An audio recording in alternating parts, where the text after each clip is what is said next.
Ada sebuah kapal penyelamat. Pada saat kita sedang berada di sebuah lautan yang luas, ombak lagi besar. Biasanya orang dalam kondisi seperti ini akan tenggelam dan akan meninggal dunia. Tapi dia bisa selamat itu dengan adanya kapal.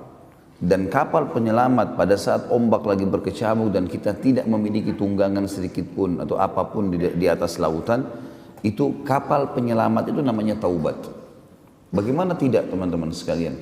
Seseorang di antara kita melakukan dosa bertahun-tahun, bergelimang dengan dosa, melakukan banyak sekali pelanggaran-pelanggaran, bahkan dosa-dosa yang besar sekalipun, sampai Fir'aun mengaku sebagai Tuhan.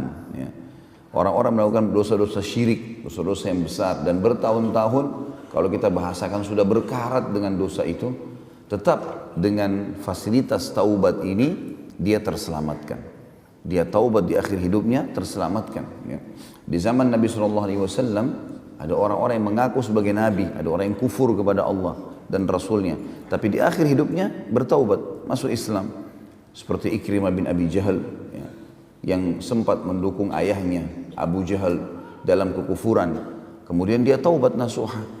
Dan pada saat dia taubat, akhirnya dia merasakan kenikmatan iman dan dia menghabiskan sisa umur dalam ketaatan.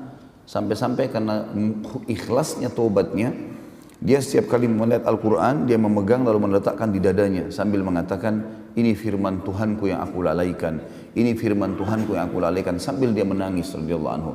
Dan setiap kali dia masuk di kancah peperangan, dia selalu mengatakan kepada teman-temannya mujahidin, biarkan aku yang di depan sebagai tebusan atas apa yang dulu aku lakukan memusuhi Allah dan Rasulnya, dan juga apa yang ayahku lakukan.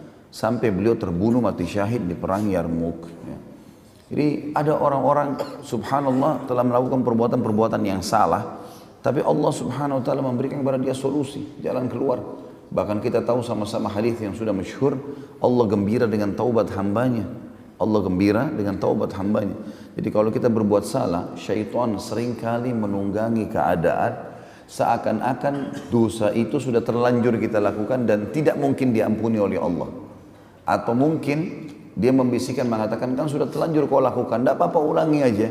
Padahal sebenarnya orang-orang yang melakukan perbuatan dosa sekali beda hukumannya dengan orang melakukan perbuatan dosa berulang kali.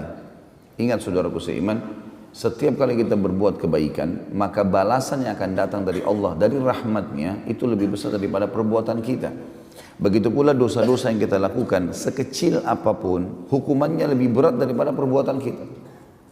Tidak ada orang yang berzina sejam di hotel lalu Allah hukum penyakit dengan sejam misalnya. Enggak, Allah hukum dengan mungkin 5 tahun sakit, mungkin 10 tahun sakit.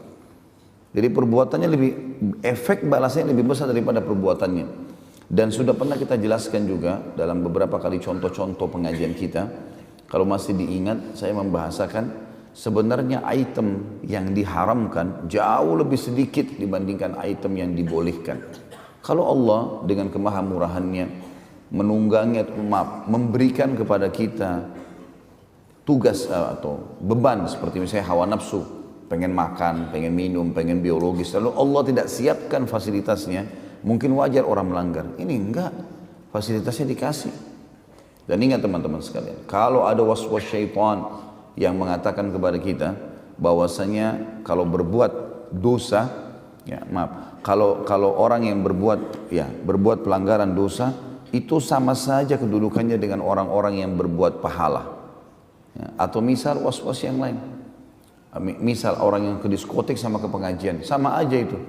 Sama-sama aja kok. Ya. Artinya sama-sama menikmati hidupnya. Enggak sama, beda. Beda sekali ini. Nanti kita akan bacakan beberapa ayat yang menjelaskan masalah perbedaan ini jauh sekali gitu. Baik dalam kehidupan mereka ataupun kematian mereka. Dalam hidup dan mati semuanya berbeda. Tidak akan pernah sama orang yang berbuat dosa dengan orang yang berbuat amal saleh. Baik kehidupan ataupun kematian mereka. Dan syaitan seringkali membisikkan kepada kita was-was teman-teman. Was-wasnya begini. Kalau kau menjadi orang alim atau kau menjadi orang baik atau orang soleh dan solehah, berarti hidupmu akan susah. Misal, belum saatnya sekarang alim saya masih muda, atau belum saatnya saya menjadi orang yang baik atau soleh dan solehah atau patuh. Karena nanti susah menikah, nanti susah bekerja, nanti susah dapat bergaul, gitu kan. Akhirnya banyak anak-anak muda kita yang menunda taubatnya, menunda kembali ke jalan Allah. Seakan-akan umur-umur dia yang merupakan prestasi terbaiknya, misal jenjang pendidikan SMP sampai SMA. Ini biasanya di Indonesia dipakai untuk hal-hal yang haram. Padahal ini pondasi bagaimana dia mengatur hidupnya ke depan. Rusak di sini, rusak di sana gitu. Kalau di umur-umur ini yang dianggap dengan masa pubertas awal, kita lihat sinetron-sinetron, film segala macam Indonesia, gambarannya umur ini saatnya puas-puasin berbuat dosa. Ya, saatnya berzina, saatnya coba-coba obat-obatan, saatnya begini, saatnya tawuran, saatnya segala macam. Masih muda. Kadang-kadang bahkan orang tuanya mengatakan, oh enggak apa-apa, dulu ayah juga dan ibu itu masih muda seperti kamu. Kan gitu. Ini bahaya sekali. Ya.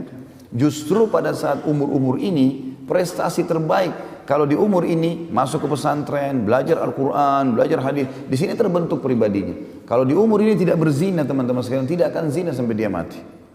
Tapi di sini dia buka pintu zina, dia zina nanti ke depannya gitu ya. Di sini dia buat ketaatan hafal Quran, dia akan hafal Quran, dia akan jaga sampai dia meninggal dunia. Kita bisa renungi tentunya beberapa ayat Al-Quran yang menjelaskan kepada kita tentang apa yang saya sampaikan tadi, dan kita bisa lihat bagaimana Allah Azza wa Jalla dengan sangat rinci menjelaskan kepada kita.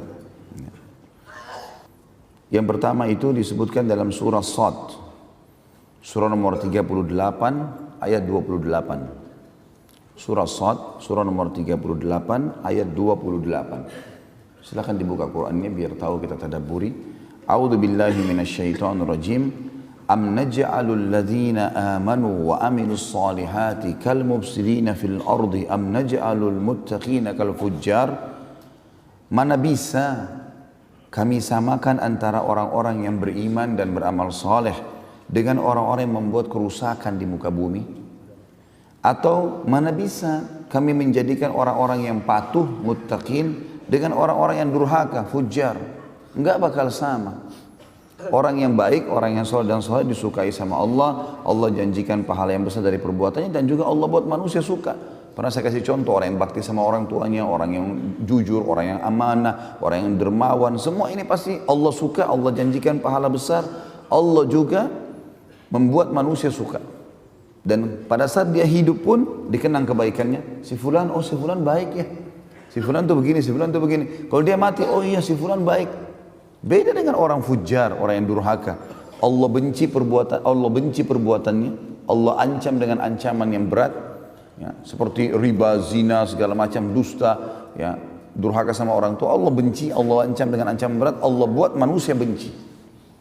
Orang tidak ada yang suka. Hidupnya dibenci. Orang, oh itu si fulan suka gunjing tuh, oh si fulan tuh suka mukul, si fulan tuh suka begini. Dikenang buruk pada saat dia hidup. Kalau dia mati lagi lebih parah. Banyak orang yang mengenang keburukan. Kita dengarkan surah lain, surah Ghafir, ayat lain maksud saya.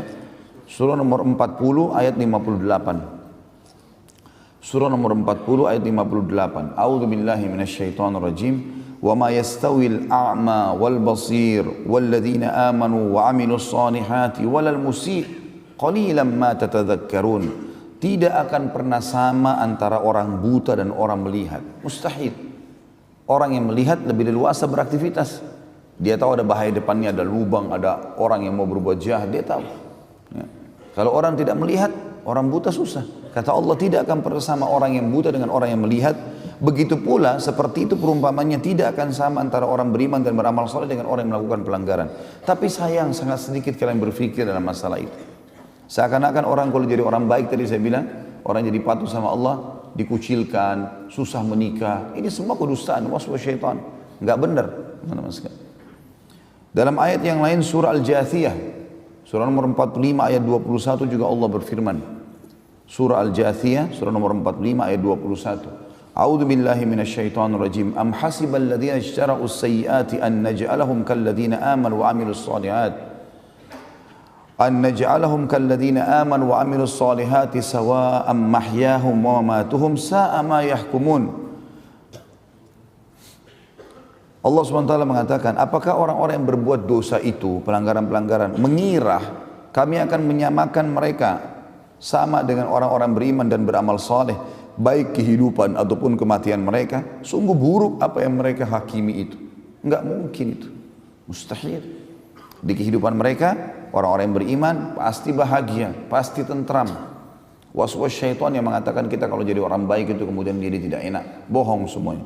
Terbukti Kehidupan orang-orang saleh sebelum kita, dari nabi-nabi, ya, puncaknya nabi-nabi, bahagia mereka. Punya pasangan hidup, punya keturunan, punya kedudukan, namanya dikenang. Dan orang-orang yang mengikuti para nabi-nabi, kalau kita misalnya lingkup Nabi Muhammad alaihi salatu wassalam, dan para sahabatnya Abu Bakar, Umar, Uthman, Ali, dan sahabat-sahabat yang lain. Bayangkan Khulafaur Rasyidin, tadinya orang-orang yang tinggal di padang pasir Mekah, nggak ada yang kenang, nggak ada yang tahu nama ini. Orang dulu kan tahunya Persia dan Romawi. Tapi karena kesolehan mereka, Allah jadikan mereka raja-raja dunia. Disegani oleh dunia, kemenangan, kebahagiaan. Coba lihat fakta historinya. Itu karena kesolehan mereka. Dan kita lihat sebaliknya, teman-teman sekalian. Orang-orang yang durhaka pada Allah seperti Fir'aun, yang sampai sekarang buminya masih bisa kelihatan. Ya, kemudian Namrud. Ya, kemudian kita bisa lihat juga orang-orang yang umumnya yang melakukan pelanggaran seperti kaum-kaum, ya, kaum Thamud, kaumnya Nabi Saleh, kaum Ad, kaumnya Nabi Hud, ya. Kemudian di sekarang di mana? Di Italia ada kota ditemukan, kota Pompei dikatakan. Kota yang tua dan kota itu dekat gunung. Ditemukan ada banyak patung-patung berjatuhan. Mereka pikir patung awalnya, setelah mereka teliti ternyata itu manusia.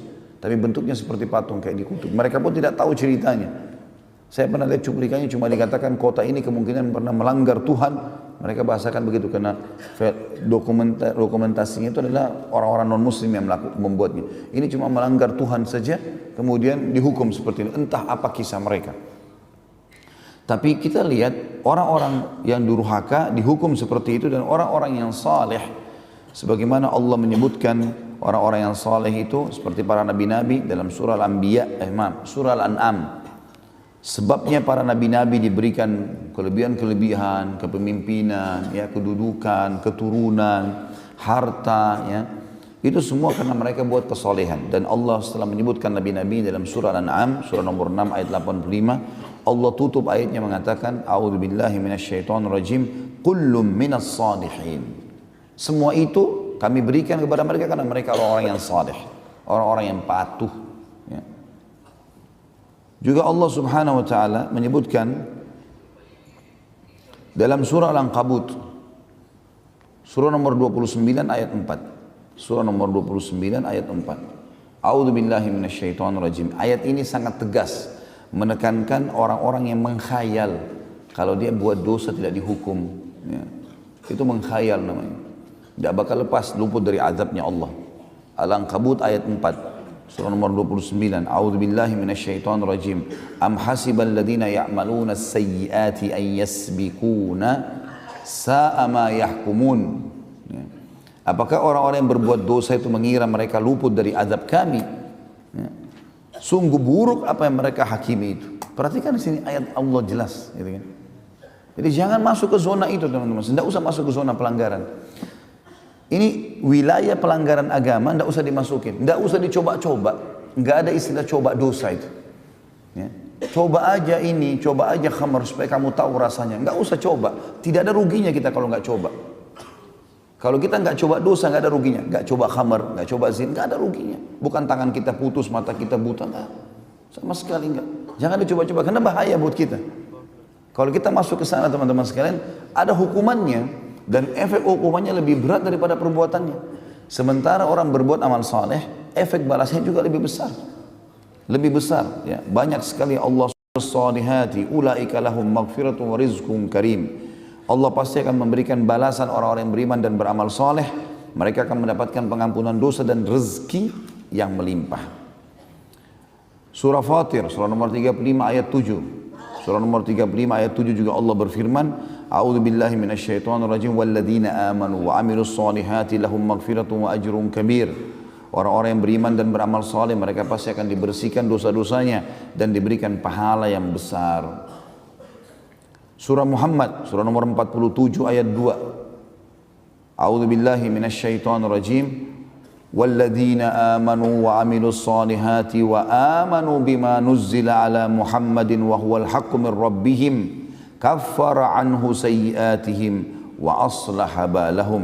Siapapun yang beriman dan beramal saleh lalu beriman kepada apa yang diturunkan kepada Muhammad sallallahu alaihi wasallam, maksudnya Al-Qur'an yang benar datang dari Tuhannya, maka Allah akan membersihkan dosa-dosa mereka dan memperbaiki keadaan mereka. Surah Fatih, surah nomor 48 ayat 29. Surah nomor 48 ayat 29. A'udzu billahi minasyaitonir rajim. Wa'adallahu alladhina amanu wa 'amilus solihati minhum maghfiratun wa ajrun 'azim. Allah menjanjikan dengan janji yang benar orang-orang yang beriman dan beramal soleh pasti mereka akan dibersihkan dosa-dosanya dan diberikan pahala yang besar atau yang agung ya. Di poin ketiga terakhir dari ini adalah surah At-Taghabun, surah nomor 64 ayat 9. Surah nomor 64 ayat 9. A'udzu billahi minasyaitonir rajim. Wa may yu'min billahi wa ya'mal salihan yukaffir anhu sayyi'atihi wa yudkhilhu jannatin tajri min tahtiha al-anharu يدخله جنات تجري من تحت الأنهار خالدين فيها أبدا ذلك الفوز العظيم. Orang-orang yang beriman kepada Allah dan beramal saleh pasti Allah akan bersihkan dosa-dosa mereka dan Allah akan masukkan mereka ke dalam surga yang di bawahnya mengalir sungai-sungai. Mereka kekal di dalamnya selama-lamanya dan itulah kemenangan yang besar. Yang keempat, Allah akan berikan kepadanya hidayah. Hidayah, Allah akan berikan petunjuk ya, setiap kali dia butuh petunjuk, dia mentok ke satu titik, kemudian dia butuh petunjuk, nasihat, Allah akan mudahkan. Dalilnya surah Yunus, surah nomor 10 ayat 9. Surah Yunus, surah nomor 10 ayat 9. A'udzu billahi minasyaitonir rajim. Innal ladzina amanu wa 'amilus solihati yahdihim rabbuhum biimanihim. Al-ayah. Sesungguhnya orang-orang yang beriman dan beramal saleh pasti Allah akan berikan kepada mereka petunjuk selama kehidupan mereka di dunia karena keimanan mereka. Surah At-Talaq masih di poin keempat masalah petunjuk. Surah nomor 65 ayat 11. Allah juga berfirman 65 ayat 11. A'udzu billahi minasyaitonir rajim. Yukhrijal ladzina amanu wa 'amilus solihati minadh dhulumati ilan nur. Al-ayah. Siapapun yang beriman dan beramal saleh ya, pastilah Allah akan mengeluarkan mereka dari kegelapan kehidupan kepada cahaya yang terang. Yang kelima, Allah akan berkasih sayang dengannya. Dan kita tahu kalau ada orang yang punya kedudukan, punya jabatan, dia berkasih sayang dengan kita, artinya dia mengatakan kepada kita, apa saja kebutuhanmu silakan sampaikan ke saya. Tentu kita akan merasa senang. Apalagi kalau orang ini kaya, orang ini punya kemampuan, orang cerdas, pintar, kita akan sangat senang. Allah menjanjikan sang pencipta masalah itu. Langsung syaratnya beriman dan beramal saleh. Jadi orang baik ya. Dalam surah Maryam, surah nomor 19 ayat 96, Allah berfirman. Surah nomor 19 ayat 96, A'udzu billahi minasyaitonir rajim. Innal ladzina amanu wa 'amilus solihati sayaj'al lahumur rahmanu wudda. Kalimat wuddanya jadi saksi bahasan. Sesungguhnya orang-orang yang beriman dan beramal saleh pasti zat yang maha penyayang Allah akan berkasih sayang padanya. Wudda ya, mengasihi dia. Yang keenam, Allah akan tinggikan derajatnya nanti. Di surga maksudnya ya, akan mendapatkan derajat yang tinggi. Di dunia juga sebagian ulama mengatakan masuk dalam ayat ini, tapi ayat ini lebih fokus ke masalah di akhirat. Dalam surah Thaha, surah nomor 20 ayat 75. A'udzu billahi minasyaitonir rajim. Thaha 20 ayat 75. Wa may ya'tihi mu'minan qad 'amilas solihati fa ulaika lahumud darajatul 'ula. Siapapun yang bertemu dengan Allah pada hari kiamat sementara dia beriman dan beramal saleh, maka pasti mereka akan mendapatkan derajat yang tinggi. Yang ketujuh, dijamin keamanan untuk mereka. Keamanan jiwa, keamanan lingkungan, keamanan ekonomi ditanggung semuanya. Intinya mereka tidak perlu takut, tidak ada ketakutan dan aman. Dalam surah Al-Ma'idah, surah nomor 5 ayat 69 Allah berfirman, A'udzu billahi minasyaitonir rajim. Man amana billahi wal yawmil akhir wa 'amila shalihan fala khaufun 'alaihim wa lahum yahzanun. Siapapun yang beriman pada Allah dan hari akhir dan beramal saleh, maka tidak ada ketakutan bagi mereka dan tidak perlu mereka bersedih hati. Juga dalam ayat yang lain Allah berfirman dalam surah Thaha, surah nomor 20 ayat 112. Thaha 112. A'udzu billahi minasyaitonir rajim. Wa may ya'mal minas solihati wa huwa mu'minun fala yakhafu dhulman wala hadma. Siapapun yang beriman, siapapun yang beramal saleh dan dia beriman, maka dia tidak perlu takut kezaliman dan tidak perlu takut kerugian. Diberikan keamanan semua. Yang kedelapan, Allah janjikan rezeki yang melimpah. Jadi perhatikan bertubi-tubi. Kita lihat janji-janji Allah yang besar. Ini yang baru saya sempat susun ya. Mungkin masih banyak yang luput dari saya ini. Tapi ini saya sudah cukup buat kita. Rezeki yang melimpah disebutkan dalam surah Al-Hajj. Surah nomor 22 ayat 50. Surah nomor 22 ayat 50. A'udzubillahi minasyaitonirrajim. Falladzina amanu wa amilus solihati lahum maghfiratun wa rizqun karim. Orang-orang yang beriman dan beramal saleh, mereka pasti dibersihkan dosa-dosanya dan akan diberikan rezeki yang karim. Ya, karim itu berarti melimpah, mulia. Ya. Kemudian dalam surah Ar-Rum, surah nomor 30 ayat 45. Ar-Rum, surah nomor 30 ayat 45, Allah juga berfirman, A'udzubillahi minasyaitonirrajim, liyajziyal ladzina amanu wa amilus solihati min fadlih. Al-ayah. Allah pasti akan membalas orang-orang yang beriman dan beramal soleh dari karunia-Nya. Fadl, karunia, ya, rezeki. Kemudian yang kesembilan, Allah janjikan kedudukan di muka bumi. Diberikan jabatan, diberikan kedudukan. Dalam surah An-Nur, surah nomor 24 ayat 55. Pokoknya istiqamah saja. Nikmati halal, kerjakan perintah, tinggalkan larangan. Istiqamah saja. Makin kita pertahankan, makin lama makin kental rahmatnya Allah datang. Kedudukan di muka bumi Allah sebutkan An-Nur 24 ayat 55. A'udzubillahi minasyaitonirrajim. Wa'adallahu alladhina amanu minkum wa amilus solihati la yastakhlifannahum fil ardi kama istakhlafal ladhina min qablihim. Wa la yumakkinanna lahum dinahum alladhi irtada lahum. Wa la yubaddilannahum min ba'di khawfihim amna. Ya'budunani la yushrikuna bi syai'a. Wa man kafara ba'da dzalika fa ulaika humul fasiqun.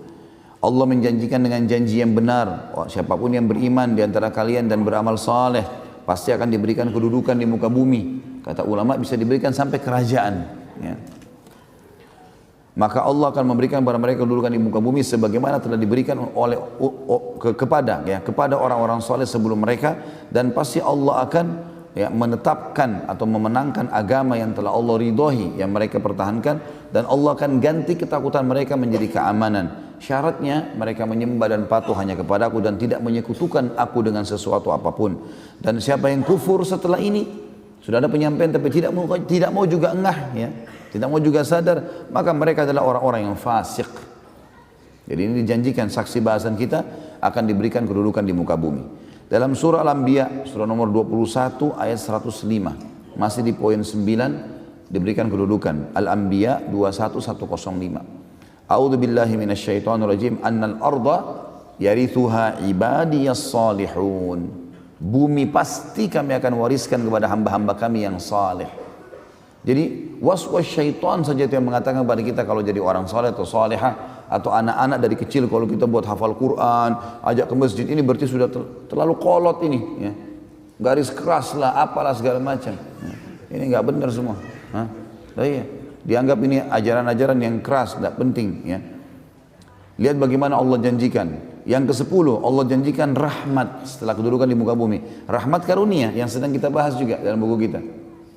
Jadi diberikan sesuatu yang di atas kapasitas dia sebagai manusia. Allah sebutkan dalam surah Al-Jathiyah, surah nomor 45 ayat 30. A'udzu billahi minasyaitonir rajim. Fa ammal ladzina amanu wa amilus solihati fayudkhiluhum rabbuhum fi rahmati. Al-Jathiyah ayat 30, ya, surah nomor 45. Siapapun yang beriman dan beramal saleh, maka pasti Tuhan mereka akan memasukkan mereka ke dalam rahmatnya. Pasti dijanjikan oleh Allah subhanahu wa ta'ala. Yang ke-11, Allah janjikan mereka selamat dari kerugian. Nah, jadi mendapat keuntungan beda, selamat dari kerugian beda, ya, gitu. Jadi ini dua hal yang beda. Kalau misalnya orang dagang dapat keuntungan, itu sebuah prestasi. Selamat dari kerugian juga prestasi, beda, ini dua hal yang berbeda. Makanya tadi kita bedain. Selamat dari kerugian ini Allah janjikan surah yang sudah kita hafal semua. Al-Asr, surah nomor 103. 3 ayat. A'udzubillahi minasyaitonir rajim. Wal 'asr, demi masa yang kalian lalui di dunia. Innal insana lafi khusr. Manusia pasti melalui kerugian-kerugian. Lalu kata Allah apa? Illal ladzina amanu wa amilus solihat. Kecuali orang-orang yang beriman dan beramal saleh. Wa tawasaw bil haqq, saling mewasiatkanlah kebenaran ini, kata Allah. Ingat, beramal soleh dan beriman, beramal soleh adalah keselamatan, ya, keberuntungan. Saling mengingatkan kebaikan ini, wa tawassaw bil haqq wa tawassaw bis sabr, dan saling mewasiatkan agar sabar dalam menjalani kebenaran atau mempertahankan kebenaran. Yang ke-12, Allah janjikan mereka menjadi generasi terbaik manusia, layak untuk dikenang kisah-kisahnya. Allah akan kekalkan kisah mereka sehingga jadi pelajaran mereka, generasi terbaik manusia. Surah Bayyinah, dalilnya, surah nomor 98 ayat 7. A'udzu billahi minasyaitonir rajim. Illal ladzina amanu wa amilus solihati ulaika hum khairul bariyah. Khairul bariyah, generasi terbaik. Orang-orang yang beriman dan beramal soleh pasti mereka akan menjadi generasi terbaik. Kata ulama tafsir, akan dikenang kisahnya, akan menjadi contoh bagi manusia yang lain. Kita tahu misalnya Luqman. Luqman bukan seorang nabi, tapi dia seorang yang saleh. Lalu Allah kenang, disebutkan namanya dalam Al-Quran, surah Luqman, karena kesolehannya. Dan terlalu banyak kisah orang-orang saleh yang luar biasa. Allah kekalkan nama-nama mereka. Kemudian ke-13, setelah tadi 12 menjadi generasi terbaik, ke-13 Allah subhanahu wa ta'ala memastikan mereka akan bertemu dengan Allah. Dan bertemu dengan Allah dalam arti kata melihat Allah ini dan masuk ke dalam surga nantinya. Melihat Allahnya, kita garis bawahi kata-kata bertemu dengan Allah dan melihat Allah di surga. Dalam surah Al-Kahfi, surah nomor 18 ayat terakhir, ayat 110. A'udzu billahi minasyaitonir rajim. Faman kana yarju liqa'a rabbih falyamal amalan shalihan wa la yusyrik bi ibadati rabbih ahada. Siapa yang ingin bertemu dengan Tuhannya, artinya melihat Allah nanti di surga, karena nikmat terbesar surga melihat wajahnya Allah, maka dia semestinya beramal saleh dan jangan sekutukan Allah dengan sesuatu apapun. Yang ke-14, orang saleh dan salehah disuruh kita menikah dengan mereka dan disuruh kita menikahkan mereka. Kalau mereka melamar jangan ditolak, perintah Allah dalam surah An-Nur, surah nomor 24 ayat 32. A'udzu billahi minasyaitonir rajim. Ya. Jadi yang bujang-bujang ini bisa pakai sebagai hujjah ini. Ya. Wa ankihul ayama minkum was-salihin min ibadikum wa imaikum. Dan menikahlah kalian, ya. Kalau belum menikah maka disuruh menikah sama Allah, gitu kan. Orang-orang yang sendiri di antara kalian menikah, atau nikahkanlah orang yang masih sendiri di antara kalian, dan orang-orang soleh dari hamba-hamba sahaya kalian, laki-laki dan perempuan. Orang soleh jangan ditolak. Kemudian yang ke-15, Allah menyuruh kita berdoa kepada Allah, meminta agar generasi kita menjadi orang soleh. Kita jadi soleh, generasi kita jadi baik. Itu bagian dari ibadah.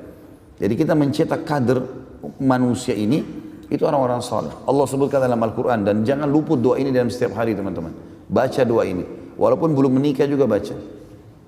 Ya, jadi nanti pun kalau sudah berumah tangga, ini doa sudah berfungsi buat dia. Jangan nanti tiba masa kemudian baru mau berdoa, tidak. Doa-doa yang kita baca akan berfungsi pada saat kita butuhkan. Dalam surah Al-Ahqaf, surah nomor 46 ayat 15. Al-Ahqaf 46 ayat 15. A'udzu billahi minasyaitonir rajim. Rabbi auzi'ni an ashkura ni'mataka allati an'amta 'alayya wa 'ala walidayya wa an a'mala salihan tardahu wa aslih li fi dhurriyyati inni tubtu ilaika wa innani minal muslimin. Wahai Tuhanku, mudahkanlah aku untuk bersyukur kepadamu atas segala nikmat yang kau berikan kepadaku dan kepada kedua orang tuaku, dan mudahkanlah aku untuk selalu beramal saleh dan wariskan itu kepada keturunanku. Perbaiki keturunanku dengan kesolehan itu, gitu. Sesungguhnya aku telah taubat kepadamu dan aku sudah menyerahkan diri kepadamu. Juga dalam surah Shaffat, surah nomor 37 ayat 100. A'udzu billahi minasyaitonir rajim. Rabbi habli minas salihin. Wahai Tuhanku, karuniakanlah aku keturunan yang saleh. Yang ke-16, Allah Subhanahu wa taala menjanjikan amal, yaitu balasan yang melimpah. Jadi kalau rutin kita istiqomah dalam mengerjakan ibadah teman-teman sekalian, nanti pahalanya dilipat gandakan lagi dibandingkan, beda dengan orang yang hanya sesekali mengerjakannya. Saya kasih contoh, misal sebelum saya baca ayat-ayatnya, ada hadits Nabi SAW yang berbunyi, siapa yang sudah, ya, menjalankan atau dia sudah niatkan, dia sudah rutinkan membaca hizib dari Al-Quran, ya, dia baca sebagian ayat Al-Quran yang dia niat dia mau baca di sholat malamnya dan tidak sempat dia baca, Allah akan catatkan baginya pahalanya lengkap. Misalnya antum sudah niat, nanti malam saya mau baca surah Ar-Rahman dalam sholat malam. Ternyata kita pas bangun sudah menjelang azan subuh, baru sholat 2 rakaat. Baru baca mungkin 10 ayat dari Ar-Rahman. Sisanya Allah kasih pahalanya walaupun belum sempat dibaca. Juga ada hadis Nabi SAW yang berbunyi, siapa yang melakukan amal saleh di waktu dia senggang. Di waktu dia senggang, jadi artinya buat sehat, kayak kita sekarang Masya Allah nggak ada masalah. Di situ dia beramal saleh, gitu kan. Maka Allah akan catatkan baginya pahalanya di waktu dia sulit. Jadi misalnya pada saat dia masih sehat, dia selalu puasa Senin Kamis. Begitu dia sakit, dia nggak bisa lagi, tetap pahalanya jalan. Atau dia mukim, dia kerjakan selalu sholat qobliyah dan ba'diyah. Begitu musafir dia jamak qasar, kan tidak ada qobliyah dan ba'diyahnya, maka tetap dapat pahalanya. Seperti itulah. Jadi kalau rutin kerjakan ini, maka dia akan dilipat gandakan pahalanya. Banyak ayat di sini. Di antaranya adalah surah Al-Baqarah, surah nomor 2 ayat 277. Al-Baqarah 2, surah nomor 2 ayat 277. A'udzu billahi minasyaitonir rajim. Innal ladzina amanu wa 'amilus solihati wa aqamus sholata wa atuz zakata lahum ajrun 'inda rabbihim. Al-ayat. Orang-orang yang beriman dan beramal soleh, perhatikan selalu iman, amal soleh. Iman, amal soleh. Dari tadi kita sebutkan. Allah berfirman itu. Sesungguhnya orang yang beriman dan beramal soleh dan mendirikan solat dan memberikan zakat, mereka pasti akan mendapatkan pahala yang melimpah di sisi Tuhan mereka. Juga dalam surah Al-Imran, surah nomor 3 ayat 57, dan ayat yang sama terulang, tadi Al-Imran 3 ayat 57, terulang di An-Nisa, surah nomor 4 ayat 173. Jadi dua ayat ini terulang di dua tempat, Al-Imran 57 dan An-Nisa 173. A'udzu billahi minasyaitonir rajim. Wa ammal ladzina amanu wa 'amilus solihati fayuwaffihim ujurahum.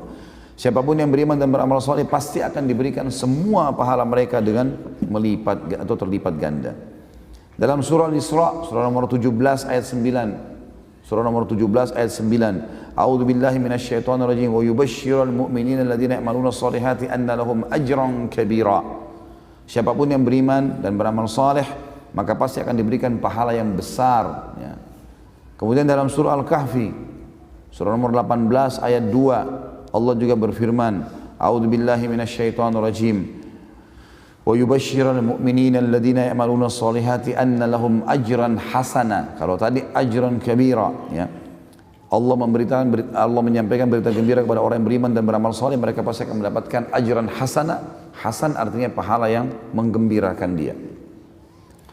Juga kemudian dalam surah ini diulangi di 3 surah, ya. Sama ayatnya, surah Fussilat, surah nomor 41 ayat 8. Ini ayat ini sama di 3 surah. Fussilat 41 ayat 8, surah 41. Al-Insyiqaq 84 ayat 25 dan At-Tin. At-Tin surah nomor 95 ayat 6. Saya ulangi lagi, di Fussilat surah nomor 41 ayat 8, Al-Insyiqaq surah nomor 84 ayat 25, dan At-Tin surah nomor 95 ayat 6. A'udzu billahi minasyaitonir rajim. Innal ladzina amanu wa 'amilus solihati lahum ajrun ghairu mamnun.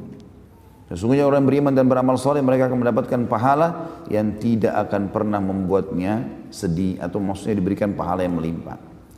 Yang terakhir, 17 adalah masuk ke dalam surga. Allah SWT berfirman dalam surah Ghafir, ini mudah dihafal, surah nomor 40 ayat 40. A'udzu billahi minasyaitonir rajim. Wa man 'amila shalihan min dzakarin aw untha wa huwa mu'minun fa ulaika yadkhulunal jannata yurzaquna fiha bighairi hisab. Siapapun yang beramal saleh dari laki-laki dan perempuan sementara dia beriman, maka mereka pasti akan masuk ke dalam surga, di dalamnya diberikan rezeki tanpa batas.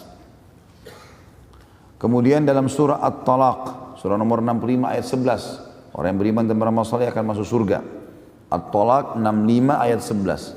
A'udzu billahi minasyaitonir rajim. Wa may yu'min billahi wa ya'mal salihan yudkhilhu jannatin tajri min tahtiha al-anhar. Yudkhilhu jannatin tajri min tahtiha al-anhar khalidina fiha abada qad ahsanallahu lahu rizqa. Siapapun yang beriman kepada Allah dan berbuat amal saleh, pasti Allah akan masukkan mereka ke dalam surga-surga yang di bawahnya mengalir sungai dan mereka akan kekal selama-lamanya di sana. Maka Allah telah memberikan yang terbaik dari rezekinya. Kemudian juga dalam surah Al-Baqarah, surah nomor 2 ayat 25, Allah terus mengingatkan, ini cuma saya susun kurang lebih 5 atau 6 ayat. Sebenarnya ada lebih daripada itu. Kalau kita di Mu'jam Alfaz Quran, saya susun dari situ, banyak sekali, mungkin puluhan ayat berhubungan dengan janji masuk surga ini. Al-Baqarah surah nomor 2 ayat 25, a'udzubillahi minasyaitonir rajim. Wa basyiril ladzina amanu wa 'amilus solihati anna lahum jannatin tajri min tahtiha al-anhar kullama ruziqu minha min thamaratin rizqan qalu hadha alladhi ruziqna min qabl wa utu bihi mutasyabiha wa lahum fiha azwajun mutahhara wa hum fiha khalidun. Sampaikan berita gembira kepada orang beriman dan beramal saleh bahwasanya mereka akan mendapatkan surga-surga yang mengalir di bawahnya sungai-sungai. Setiap kali mereka diberikan buah-buahan sebagai rezeki, mereka mengatakan ini yang kami sukai yang dulu kami diberi. Maksudnya kemarin dikasih, hari ini juga dikasih, tapi rasanya berbeda. Kemudian dikatakan dan mereka diberikan yang beragam macam. Sebagaimana ada hadis Bukhari menjelaskan masalah ini. Orang yang paling rendah di surga memiliki 10.000 pelayan. Orang yang paling rendah derajatnya 10.000 pelayan. Dan setiap pelayan membawa 2 nampan. Nampan dari emas di kanannya dan nampan dari perak di kirinya. Terisi dengan makanan 10.000 itu. Dan ahli surga tidak ada lagi lapar dan kenyang. Maka dia akan menikmati makanan itu, kata Nabi SAW, dia akan nikmati makanan itu dari piring pertama sampai piring yang terakhir. Kalau 10.000 orang yang membawa masing-masing 2 berarti 20.000 nampan. Dan itu luar biasa. Mereka dikasih, dikatakan wa utubihi mutasyabiha, diberikan kepada mereka yang beragam-ragam macam ini, dan mereka diberikan juga pasangan-pasangan yang suci, ya, serta mereka akan kekal di dalamnya. Kemudian Al-Baqarah surah nomor 2 juga ayat 82, a'udzu billahi minasyaitonir rajim, walladzina amanu wa 'amilus solihati ulaika ashabul jannati hum fiha khalidun. Siapa yang beriman dan beramal soleh pasti mereka akan menjadi penghuni surga dan mereka kekal di dalamnya. Yang terakhir An-Nisa. Ini di 2 ayat disebutkan dalam surah An-Nisa ayat 57 dan ayat 122. An-Nisa 57 dan 122. A'udzu billahi minasyaitonir rajim walladzina amanu wa 'amilus solihati sanudkhiluhum jannat. Dan orang-orang yang beriman, al-ayat tentunya, ada lanjutan ayatnya. Barang siapa yang beriman dan beramal saleh pasti mereka akan kami masukkan ke dalam surga-surga. Ya. Jadi lihat teman-teman sekalian bagaimana manfaatnya orang menjadi orang yang saleh. Terutama teman-teman yang masih generasi muda ini. Ya. Yang masih muda itu habiskan umur kita di ketaatan. Dan ingat hadis Nabi SAW, Inna Allah yu'jibu min syabin laisa lahu sabwah. Allah kagum dengan anak muda yang tidak mengikuti hawa nafsunya. Jadi semua itu waswas syaitan. Masa muda habisi, mumpung, apa segala macam. Biar tahu rasanya. Nggak usah tahu rasanya dosa. Nggak perlu. Lebih baik kita tahu rasanya ibadah. Kan gitu. Dan jangan pernah wariskan keburukan kepada keturunan kita. Nggak boleh. Ya, saya sudah pernah jelaskan kalau dulu hamil di luar nikah. Jangan sekarang lah hamil di luar nikah juga anaknya. Karena ada begitu ibu-ibu pakai jilbab, anaknya nggak pakai jilbab. Kenapa? Oh karena masih muda. Seakan-akan salah kalau pakai jilbab di masa muda. Enggak. Ya. Kalau pun masih kecil sudah pakai jilbab, gitu. Seperti itu. Anak-anak tidak diajak ke masjid laki-laki, kenapa nggak diajak ke masjid ke pengajian? Oh itu kan pengajian untuk orang yang sudah berumur. Salah. Justru mereka harus tahu apa yang kita tahu sekarang di masa kecilnya mereka. Bagus sekali. Ini saya acungkan jempol teman-teman yang bawa anak-anaknya. Asal anak-anaknya diberikan gambaran tentang masalah di pengajian Jakarta juga begitu saya sampaikan. Jangan lupa bawa anak-anak. Biasakan hiburan mereka di situ. Nanti kalau diberikan pengertian dan mereka dengar ilmu itu luar biasa. Sampai ada beberapa ikhwah yang bawa anaknya, itu saya pengajian, anak itu sambil nulis SD, dinulis sama dia apa yang, bahkan dia kadang-kadang dia liatin ayahnya tulisannya. Nah, ini luar biasa.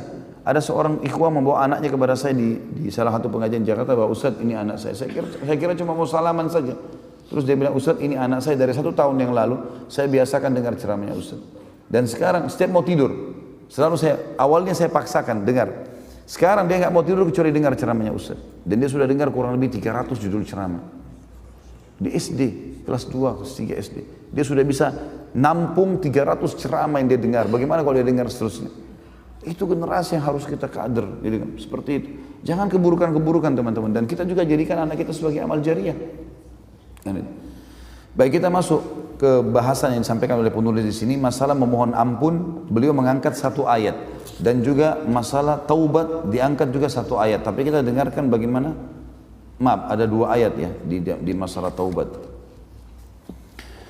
Beliau mengangkat ayat yang pertama dalam masalah memohon ampun, kisah tentang Nabi Saleh alaihissalam disebutkan dalam surah An-Naml ayat 46. Surah An-Naml ayat 46. Yang bunyinya a'udzubillahi minasyaitonirrajim qala ya qaumi lima tasta'jiluna bis-sayyi'ati qabla al-hasanah laula tastaghfirunallaha la'allakum turhamun. Jadi saksi bahasan kita la'allakum turhamun, karena kan kita sedang bahas amal-amalan yang mendatangkan rahmatnya Allah, di antaranya beristighfar. Terjemahannya, dan dia berkata, maksudnya Saleh kepada kaumnya, hai kaumku, mengapa kalian minta disegerakan keburukan sebelum kalian minta kebaikan? Hendaklah kalian segera memohon ampun kepada Tuhan kalian Allah agar kalian mendapatkan rahmat. Asy-Syaukani mengatakan dalam tafsirnya, yang dimaksud dalam perkataan firman Allah di sini, qala ya qaumi lima tastajiluna bis-sayyi'ati qabla al-hasanah. Hai kaumku, mengapa kamu minta disegerakan keburukan sebelum kamu minta kebaikan? Yakni Nabi Saleh alaihissalam mengatakan kepada segolongan orang kafir dari mereka yang mengingkari dakwanya, mengapa kalian minta disegerakan keburukan sebelum kalian minta kebaikan? Ada orang begitu, subhanallah. Sudahlah, tidak usah nasihatin kami, tidak usah ingatkan, sudah tidak apa-apa, datangkan azabnya Allah. Na'udzubillah. Kenapa enggak kebaikan dulu? Kenapa enggak dicoba? Ibadah boleh kita lakukan. Lakukan, tidak masalah. Kita mau tahu silakan, tapi memang tidak ada kata-kata coba ya. Jadi baik dalam maksiat ataupun dalam ibadah, enggak, kita lakukan serius. Ibadah kita kerjakan serius. Mujahid berkata rahimahullah, seorang tabi'in yang masyhur, yang dimaksud dalam ayat yakni minta disegerakan azab sebelum kalian meminta rahmat. Jadi sebelum minta dimatikan, sebelum minta dihukum ya, kita minta rahmatnya Allah. Kenapa harus minta keburukan? Artinya mengapa kalian menunda iman yang akan mendatangkan pahala kepada kalian, dan kalian menyegerakan kekafiran yang mendatangkan azab kepada kalian? Mereka juga mengatakan, ya, datangkan azab kepada kami wahai Saleh. Maka Saleh mengatakan, laula tastaghfirunallah, maksudnya kalian memohon ampun kepada Allah sebelum minta azabnya. Kenapa harus melakukan itu? La'allakum turhamun, agar kalian mendapatkan rahmat. Allah cuma suruh kita itu saja kok. Kemudian Syekh Sa'di mengatakan, salah satu ulama tafsir, mengatakan pada saat menjelaskan tafsir qala ya qaumi lima tasta'jiluna bis-sayyi'ati qabla al-hasanah. Hai kaumku, kata Saleh, kenapa kalian berburu-buru meminta keburukan ya, atau melakukan dosa sebelum melakukan kebaikan atau sebelum meminta kebaikan? Maksudnya, mengapa kalian bersegera melakukan keburukan dan sangat menginginkannya sebelum melakukan kebaikan yang akan membaguskan ihwal kalian dan memperbaiki urusan kalian, baik urusan dunia maupun akhirat. Padahal tidak ada alasan bagi kalian untuk pergi guna melakukan keburukan. Laula tastaghfirunallah, hendaklah kalian segera memohon ampun kalau sempat berbuat dosa, dengan bertobat dari kesyirikan dan kemaksiatan, serta berdoalah kepada Allah agar la'allakum turhamun, kalian mendapatkan rahmat Allah. Jadi ini ayat yang diangkat oleh penulis ini, satu buah ayat berhubungan dengan masalah istighfar, walaupun ayat tentang istighfar banyak sekali. Tapi beliau ingin menekankan poin ini karena ada kalimat la'allakum turhamun. Ternyata istighfar mendatangkan rahmatnya Allah subhanahu wa ta'ala. Kemudian masalah taubat, beliau mengangkat dari surah Al-An'am ayat 54. A'udzu billahi minasyaitonir rajim. Wa idza ja'aka alladhina yu'minuna biayatina faqul salamun 'alaikum. Kataba rabbukum ala nafsihi ar-rahmah annahu man amila minkum su'an bijahalatin thumma taba min ba'dihi wa aslaha fa annahu ghafurur rahim. Apabila orang-orang yang beriman kepada ayat-ayat kami datang kepadamu hai Muhammad, katakanlah salamun alaikum, keselamatan buat kalian, selamat datang. Rabb kalian telah menetapkan atas dirinya kasih sayang. Jadi siapapun yang datang, termasuk para da'i-da'i, para duat, para ulama, didatangi majlisnya, walaupun orang itu buruk sekali dulunya, sambut mereka. Mau datang ke masjid, ahlan wa sahlan, silahkan. Selamat datang di majlis ilmu, selamat datang di zona ibadah, selamat datang di kumpulan orang-orang soleh, itu yang kita katakan, disuruh ucapkan. Dan ketahuilah, Rabb kalian telah menyampaikan dan berseru tentang atas dirinya kasih sayang, yaitu bahwa barang siapa yang berbuat kejahatan di antara kalian lantaran kejahilan, artinya dia belum tahu atau dia lalai sebelumnya, kemudian dia taubat setelah mengerjakannya dan setelah itu memperbaiki, mengadakan perbaikan, maksudnya sibuk dengan amal soleh, maka sungguhnya Allah Maha Pengampun lagi Maha Penyayang. As-Sa'di mengatakan dalam tafsirnya mengenai Al-An'am 54 ini, apabila orang-orang yang beriman datang kepada Muhammad, maka ucapkanlah salam kepadanya, Sambutlah mereka, sampaikan kepada mereka ucapan salam darimu. Berikanlah kabar gembira kepada mereka dengan apa yang dapat menggiatkan tekad dan kemauan mereka, berupa rahmat Allah yang luas, kemurahan dan kebaikannya, serta anjurkanlah mereka kepada semua sebab dan jalan yang mengantarkan ke sana. Demikian pula, takut-takutilah dia atau mereka dari melakukan dosa, atau sampaikan hal-hal yang membuat mereka takut berbuat dosa, dan perintahkan mereka untuk bertaubat dari dosa-dosa agar mereka mendapatkan pengampunan dan karunia dari Rabb mereka. Sebagaimana Allah mengingatkan tadi, kataba rabbukum ala nafsir rahmah annahu man amila minkum su'an bijahalatin thumma taba min ba'di wa aslah. Al-ayat. Sebagaimana Rabbmu telah menetapkan atas dirinya kasih sayang, yaitu bahwasanya barang siapa yang berbuat kejahatan, maksiat, lalu kemudian karena kejahilan, kata ulama tafsir, jahil termasuk orang yang lalai. Dia tidak tahu hukum atau dia lalai. Dia tahu tapi dia melanggar. Dianggap jahil di sini. Ya, karena kalau dia tidak jahil, dia tidak akan melakukan. Ya. Kemudian ia bertaubat setelah mengerjakannya dan mengadakan perbaikan. Makna daripada ayat ini, kata beliau, di samping meninggalkan dosa dan menyesalinya, juga harus memperbaiki perbuatan, melaksanakan apa yang diwajibkan Allah, dan memperbaiki amal-amal yang rusak, baik amal-amal zahir maupun batin. Kemudian ayat yang mulia kita tutup dengan ini, surah Az-Zumar ayat 53. Ini ayat yang paling luar biasa, berhubungan dengan masalah luasnya rahmat Allah. Ini teman-teman sekalian luar biasa ayat ini. Ini solusi yang terdekat. Sampai seorang ulama, saya nonton cuplikannya, ditanya, ma hiya arjah ayah fi kitabillah. Ayat apa kira-kira yang paling bisa kami harapkan? Maka orang ini, syekh ini membacakan ayat ini. Surah Az-Zumar ayat 53. A'udzu billahi minasyaitonir rajim. Qul ya ibadiyalladzina asrafu ala anfusihim la taqnatu min rahmatillah. Innallaha yaghfiru dzunuba jami'a. Innahu huwal ghafurur rahim. Katakanlah hai Muhammad kepada hamba-hambaku, hai hamba-hambaku yang melampaui batas terhadap diri mereka sendiri, jangan kamu putus asa dari rahmat Allah. Jangan pernah bilang Allah tidak akan maafkan, dosaku terlalu besar, tidak ada ceritanya. Sesungguhnya Allah mengampuni semua dosa-dosa. Sesungguhnya Dia yang Maha Pengampun lagi Maha Penyayang. Waktu dia jelaskan ini, pembawa acaranya sempat nanyakan begini, walaupun dia durhaka sama orang tua, kata beliau, walaupun durhaka sama orang tua, walaupun dia selama hidupnya riba, walaupun dia riba, walaupun dia berbuat syirik, walaupun dia buat syirik. Karena Allah mengatakan Allah ampuni semua dosanya. Selama dia belum mati taubat, bersih. Ini ayat yang luar biasa nih. Makanya saya bilang dari awal teman-teman sekalian, taubat itu seperti kapal penyelamat itu. Jangan disia-siakan. Kalau tidak kita tenggelam nanti. Dan ingat, setiap orang yang masih berpikir berbuat dosa teman-teman sekalian, ada solusinya yang halal.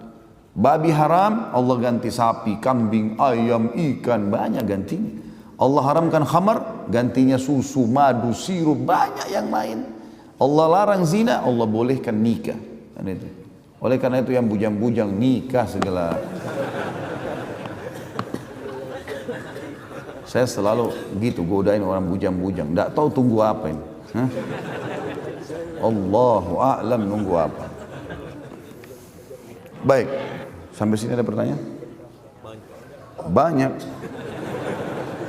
Ambil ilmunya, amalkan, mati masuk surga. Tidak usah terlalu banyak nanya. Masya Allah.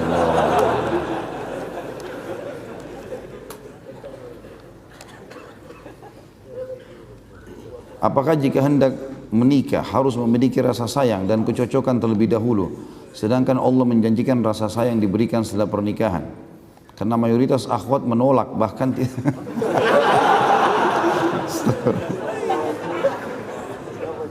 mayoritas akhwat menolak, bahkan tidak ingin menikah jika tidak cocok gitu.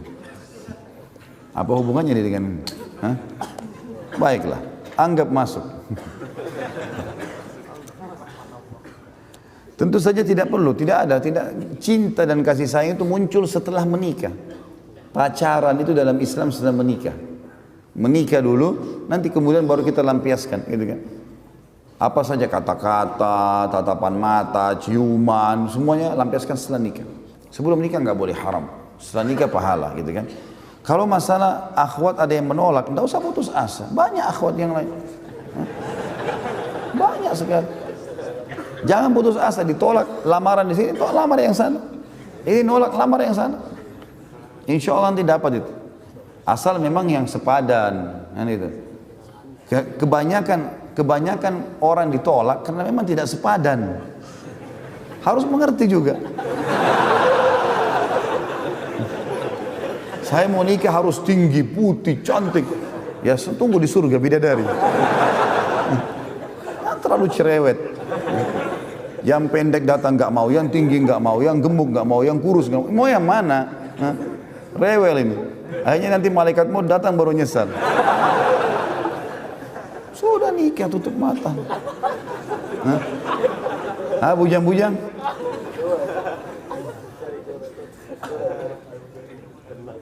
Seandainya kita benar-benar menyaksikan sepasang zina, namun kita tidak dapat menunjukkan saksi, bagaimana solusinya?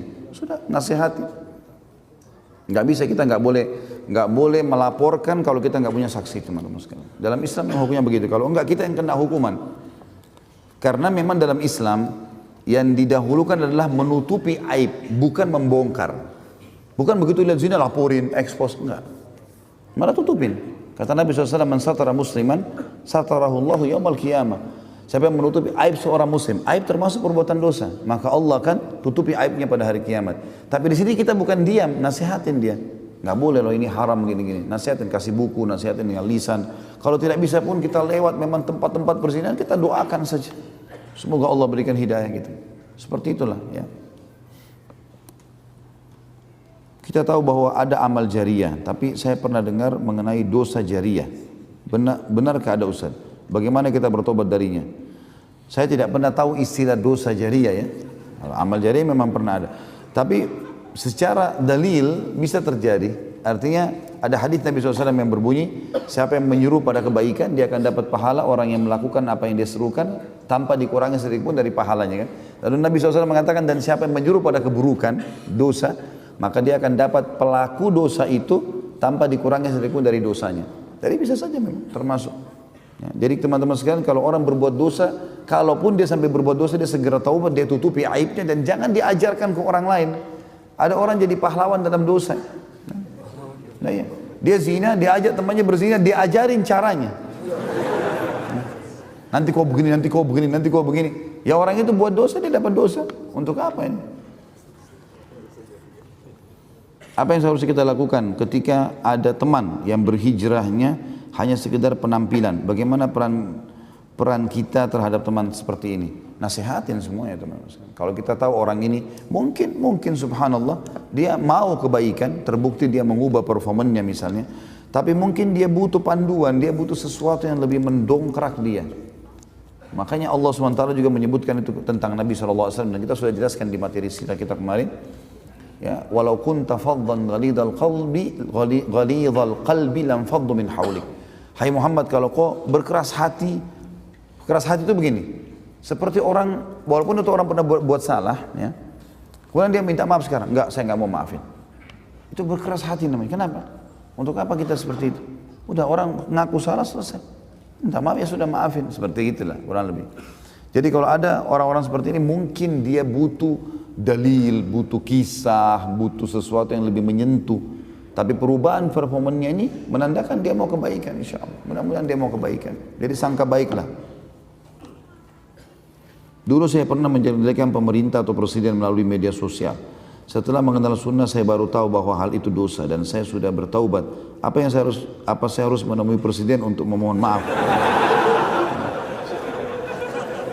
Tentu idealnya antum ketemu. Idealnya, resiko. Harus itu ideal. Kalau bisa ketemu, maaf ya saya pernah ucapin begini.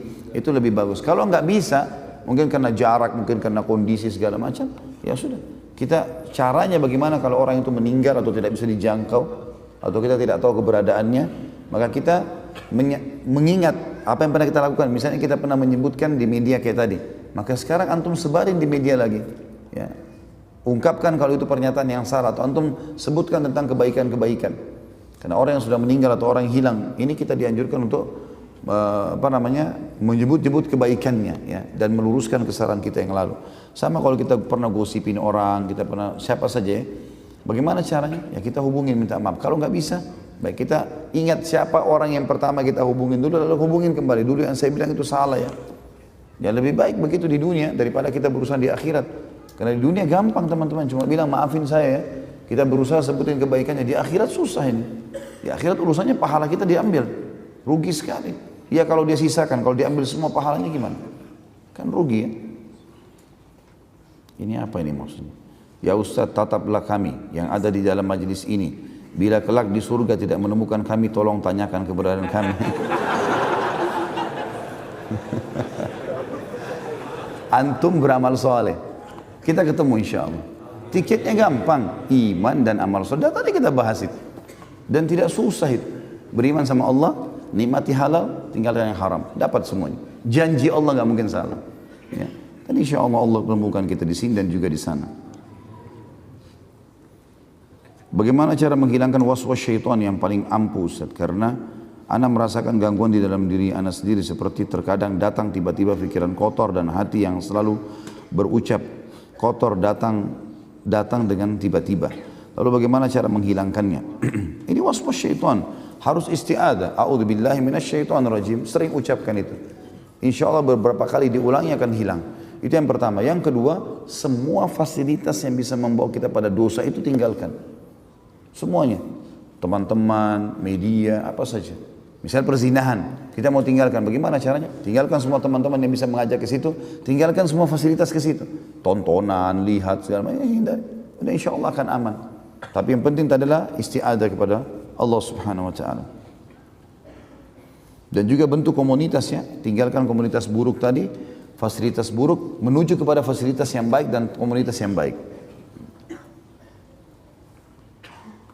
Saya mau bertanya tentang konsep rahmat. Mengapa orang yang tidak beriman terkadang mendapatkan rezeki melimpah, sedangkan sebagian serta kebagian dunia yang lebih dibanding orang yang beriman dan beramal saleh? Dan mengapa ada seseorang yang dilihat memiliki kemampuan dan pengetahuan mengenai agama yang cukup tinggi dan sering mengamalkan, tapi masih sering melakukan maksiat seperti zina, korupsi, riba dan lain-lain? Teman-teman sekalian, kita bagi dua potongan pertanyaan ini. Potongan yang pertama, kenapa kok ada orang yang kafir atau berbuat dosa, kita masih menemukan dia lebih baik secara rezeki daripada orang yang beriman?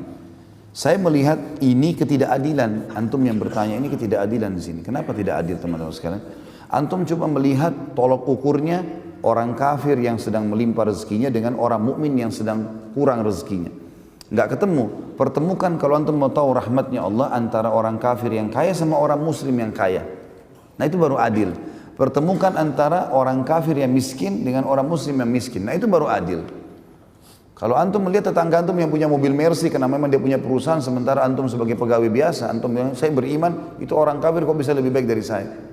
Kalau antum ikutin materi yang saya sampaikan berhubungan di YouTube dengan masalah rezeki, saudaraku nilai rahasia rezekimu, saya bilang di situ, dan ini pendapat para ulama yang sudah umum, rezeki itu Allah akan berikan kepada orang kafir dan orang beriman. Fir'aun dikasih melimpahkan rezekinya.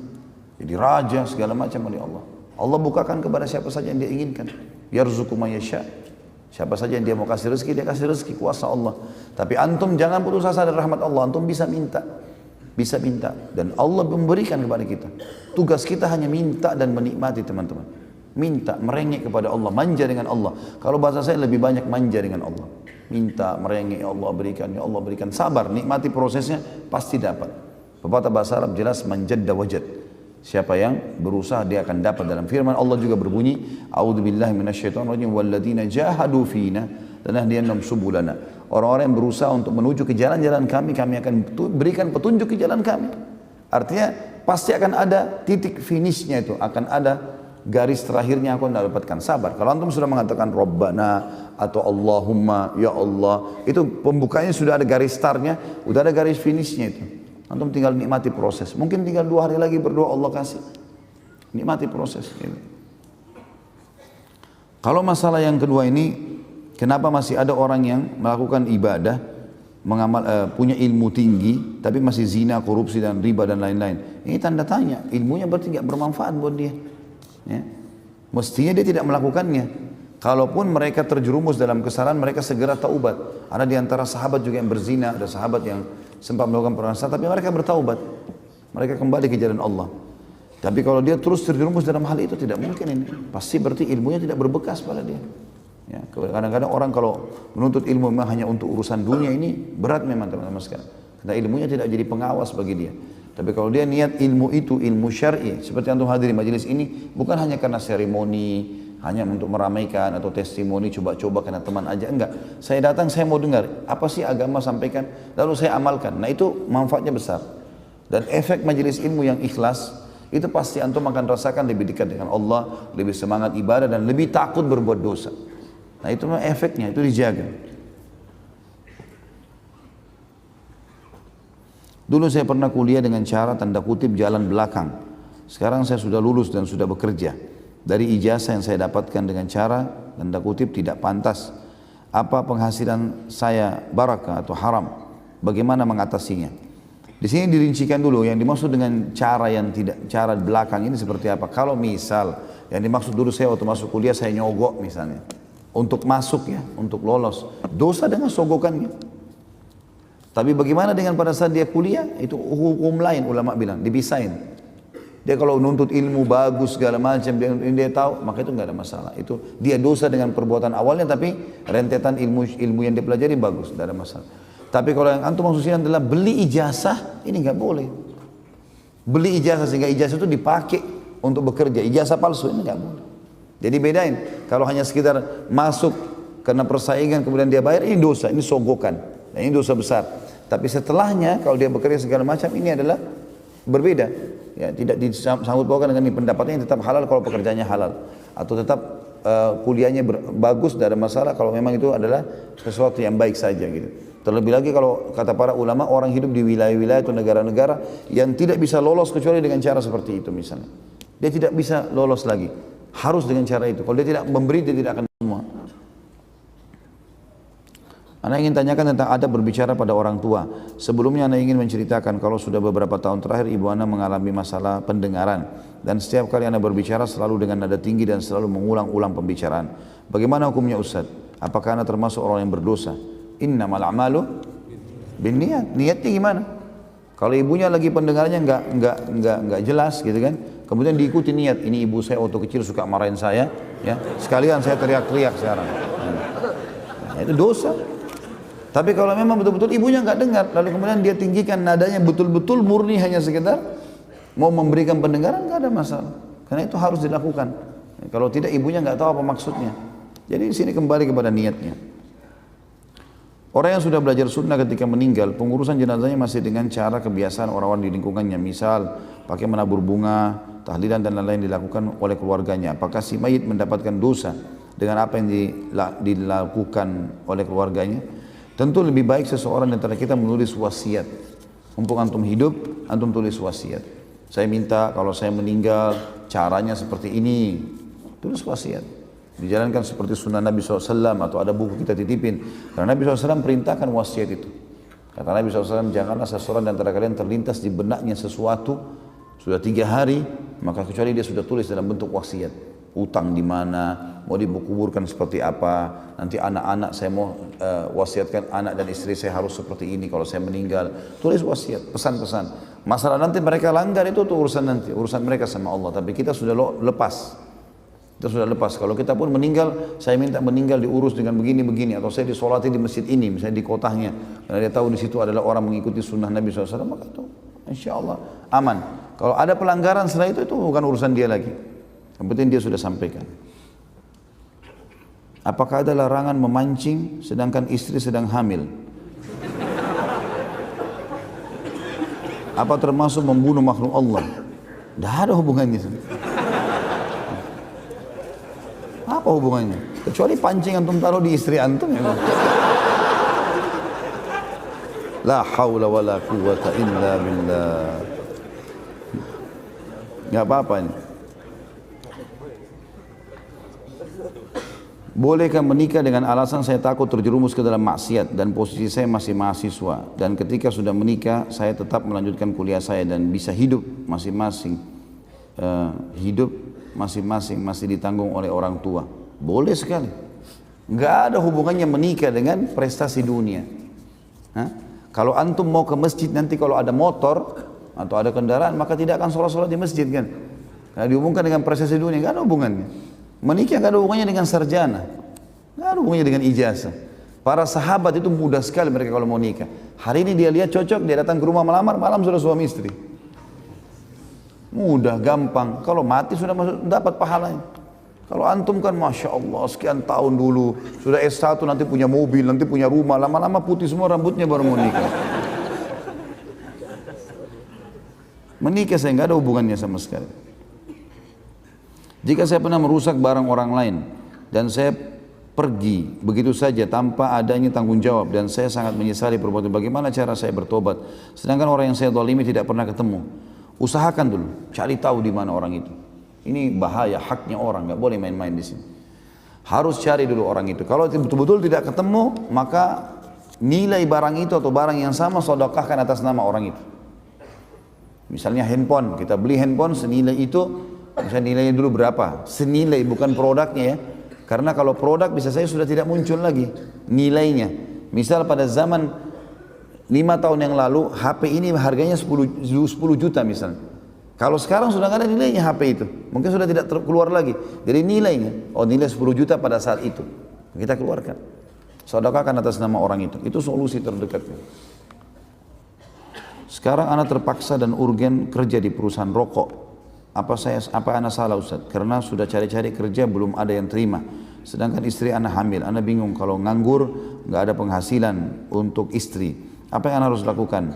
Mohon masukannya. Terus kalau anak belum dapat kerja yang halal dan baik, anak takut resign. Sedangkan harus biaya istri. Terus tabungan anak sudah nggak ada. Barang-barang sampai ada yang sudah anak jual Ustaz, sewaktu anak nganggur lama kemarin. Keluar dari pekerjaan riba, terasa berat, tapi semoga Allah memberikan keringanan anak. Ya akhi, iman itu adalah keyakinan kepada Allah subhanahu wa ta'ala. Dan Allah itu, innallaha la yukhliful mi'ad, Allah tidak akan pungkiri janjinya, nggak mungkin. Dan memang sudah menjadi, Allah janjikan baik-baik pasti. Di antaranya hadis Nabi SAW yang sahih, man taraka syai'an lillah abdalu khairan min. Siapa yang meninggalkan sesuatu karena Allah, antum tinggalkan bank riba karena takut dosa. Pasti Allah akan gantikan sesuatu yang lebih baik. Baik Ustaz, saya sudah berusaha melamar sana sini belum diterima. Akhirnya saya kerja lagi di perusahaan rokok. Sama antum dari riba ke rokok. Rokok sudah pernah kita jelaskan teman-teman. Ini sama saja dengan narkotika ini, tapi dilegalkan. Itu virus bahaya sekali. Racun. Rokok tidak pakai expire. Dan sudah dipasang fotonya besar-besar situ, leher yang luka lah segala macam, menyebabkan ini, menyebabkan itu, sudah banyak sekali ancamannya. Dan tidak ada saya temukan ulama yang kembali kepada dalil yang benar menghalalkan masalah ini. Haram.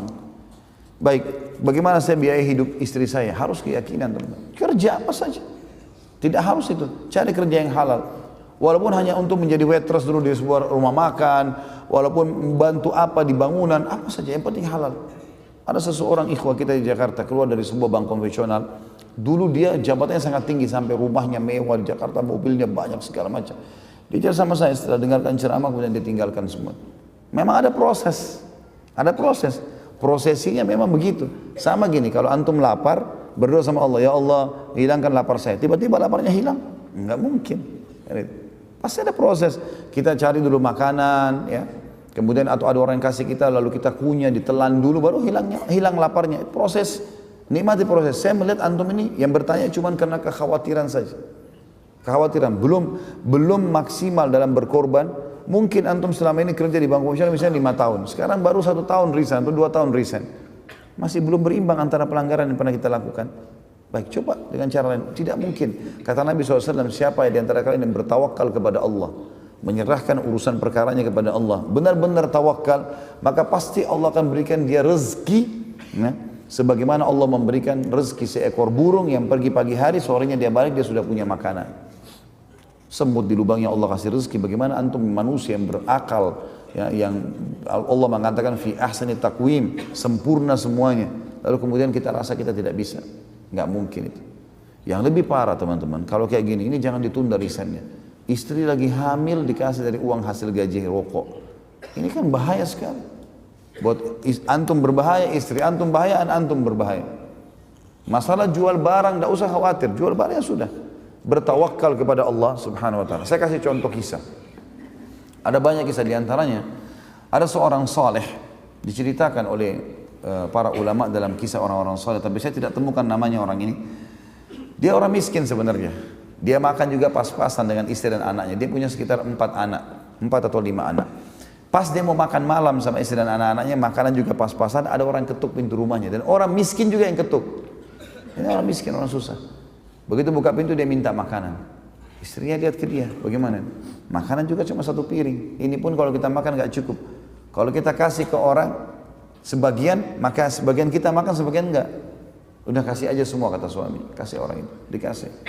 Rupanya berjalan waktu, di awal malam, kalau kita sekarang jam 12 malam, jam 1 malam, rupanya kelaparan, karena tak makan. Anak-anaknya nangis, istrinya susah, nangis, susah. Lapar, sampai pada tingkat kelaparan nih malam itu. Lalu istrinya bilang, bagaimana jalan keluarnya? Kata suaminya, baiklah sebentar. Saya coba keluar, malam hari ini. Dia keluar kemana? Ke masjid. Dia nggak kemana-mana, di masjid dekat rumahnya. Soalnya tahu dia sujud kepada Allah. Dan teman-teman sekalian berdoa kepada Allah, minta pada hal-hal walaupun kecil di mata kita. Dia berdoa mengatakan, ya Allah, Engkau mengetahui bahwasanya aku kelaparan malam ini dengan istri anakku, berikanlah aku makan. Minta makan sama Allah. Gitu. Dikatakan dalam kisah ini teman-teman, seorang raja di negeri itu, sudah 1 minggu taubat. Dia gelisah dengan dosa-dosanya semua. 1 minggu ini dia gelisah terus taubat. Sampai pada malam itu, si raja ini dikatakan dalam kisah, tidak bisa tidur, dia bangun, dia ambil sekantong uang emasnya, dia ambil juga sekantong makanan yang paling baik yang dia miliki di istananya. Dia keluar, dia bilang, ya Allah, sebagai tanda taubatku kepadamu, maka aku akan berikan kepada orang yang layak diberikan untuk ini. Dan sebagai bentuk, aku ingin panduan padamu, aku tidak akan pegang tali kekangan kudaku. Maka kudanya pun jalan, orang raja ini keluar. Tiba-tiba kudanya ini berhenti di masjid yang ada orang tadi itu. Ini kisah nyata. Mampir, dia pun tidak tahu kenapa, zaman dulu belum ada lampu, tidak ada penerangan. Kenapa kok mampir di masjid? Dia bilang, saya turun, kata rajanya, saya bawa 2 kantong itu, begitu saya masuk, saya dengar suara. Saya dekat, orang itu lagi berdoa, dan doanya, ya Allah, aku lapar dan berikanlah aku makanan untukku dan istri dan anak-anakku. Jadi itu terus yang diucapkan sama dia, minta makanan, karena ini lagi dibutuhkan. Ya. Dan orang beriman biasanya seperti ini. Mereka selalu memenuhi, meminta hajatnya kepada Allah per item yang dia minta. Dan memang dia tidak buru-buru untuk meminta sesuatu ke depannya, karena dia pikir dia mau setiap saat berdoa terus. Dia cerita, setelah saya salam, kata si raja ini, saya raja di wilayah ini dan saya sudah baru saya tobat kepada Allah, saya dengar kau kelaparan, ini harta terbaik saya, ini juga kantong makanan, silakan. Terus rajanya bilang, dan kalau kau satu waktu butuh apa saja, datang kepada saya. Ini istana saya sudah tahu, datang saja. Saya akan berikan kamu. Apa jawaban orang saleh ini? Kalaupun saya punya hajat, wahai raja, saya tidak akan datang ke istana anda, tapi saya akan datang ke istana Allah di sini, masjid yang telah mengutus anda datang kepada saya. Ini butuh keyakinan teman-teman sekalian. Ingat, lihat di sekitar kita banyaknya serangga, banyaknya hewan yang Allah berikan makanan. Ini waswas syaitan, harus dilawan. Enggak boleh tidak, dengan penuh keyakinan. Sebagai penutup kisah yang lain ya, karena lihat waktunya. Sebagai penutup teman-teman sekalian, ada seorang syekh juga di Saudi cerita. Saya lihat cuplikannya, tapi saya nggak tahu orang ini siapa, karena saya juga baru lihat wajah beliau. Tapi dia cerita lagi duduk santai di TV Saudi, ya, kalau nggak salah itu ada cuplikan. Kemudian dia cerita, dia bilang saya pergi ke Mesir, dan di Mesir itu saya isi di 2 kota ceramah, di Kairo sama Iskandaria, 2 kota ini. Dia bilang setelah saya isi di kota Kairo, saya ke Iskandaria, kemudian saya balik lagi ke Kairo untuk berangkat. Rencananya saya tiba di Kairo jam 2 malam, Pesawat saya habis subuh. Saya telepon marbot masjid, ya yang saya isi ceramah, saya nggak usah ke hotel, saya nginap di masjid aja, dia bilang. Kemudian subuh nanti saya langsung ke bandara. Kemudian dia bilang saya tiba di masjid jam 2 malam. Begitu saya tiba, saya lihat pada saat itu masjid lagi lampunya nyala segala macam. Ini kisah baru nih, baru beberapa waktu yang lalu kisahnya.